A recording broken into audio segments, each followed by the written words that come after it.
అందరికీ ముందుగా జై శ్రీరామ్. నేను పెట్టే వీడియోలో ఇంతకుముందు ఒక వీడియో పెట్టినాక దానికి మంచి కామెంట్ వచ్చింది. అందరికీ ధన్యవాదాలు. ఆ కామెంట్ చేసిన వ్యక్తులకు ధన్యవాదాలు. మీరు ఇలా కామెంట్ చేస్తే నాకు కూడా ఎనర్జీ వస్తుంది. ఇంకో చిన్న కథ చెప్పుకుందాం. ఈ కథ ఎవరిది అంటే భగవంతుడిది. ఈ కథ కూడా భగవంతుడు ఎన్ని అవతారాలు ఎందుకు ఎత్తాడు అని దాని గురించి ఇప్పుడు మనం మాట్లాడుకుందాం. ఈ కథ కూడా దాని మీదే ఉంటుంది.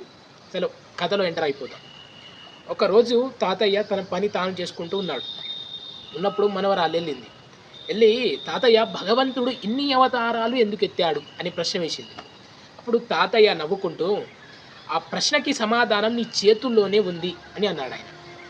అప్పుడు ఆ పిల్ల నవ్వింది. ఏంటి తాతయ్య పిచ్చోళ్ళేక మాట్లాడుతున్నారా, నా చేతుల్లో సమాధానం ఉందా అని తాతయ్యకి ప్రశ్న వేసింది. అప్పుడు తాతయ్య నవ్వుతూ ఆమె అడిగిన ప్రశ్నకి సమాధానం చెప్పాడు. చేతిని ఇలా తీసుకొని ఈ చిటికిన వేలతో అన్నం తింటావా, లేదు అన్నది. దీంతో లేదు, దీంతో లేదు, దీంతో లేదు, దీంతో లేదు.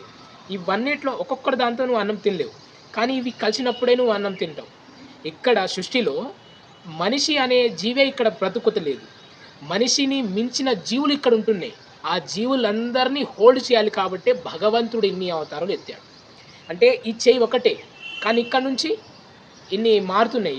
ఇవి అవతారాలు ఇవి మారినాయి. అంటే చేయి మాత్రం ఒకటే, కానీ అవతారాలే ఇలా ఉన్నాయి. అయితే ఇది హోల్డ్ అంటే ఇలా అయితే మనం పిడికిలి బిగిస్తున్నామో భగవంతుడు కూడా అలాగే అన్ని అవతారాలు ఎత్తి తను సృష్టించుకున్న ఈ సృష్టిని హోల్డ్ చేస్తున్నాడు. తాతయ్య తన మనవరాలకి సమాధానం చెప్పాడు. ఈ స్టోరీ చిన్నదే, కానీ దాని అర్థం మాత్రం పెద్దది. ఈ స్టోరీలో ఎక్కడైనా పొరపాటున నేను తప్పుగా మాట్లాడుంటే క్షమించండి. దీనికి కూడా మీరు కామెంట్ చేస్తే, ఎలా ఉందో కామెంట్ చేస్తే నాకు కూడా ఎనర్జీ ఉంటుంది. అందరికీ జై శ్రీరామ్.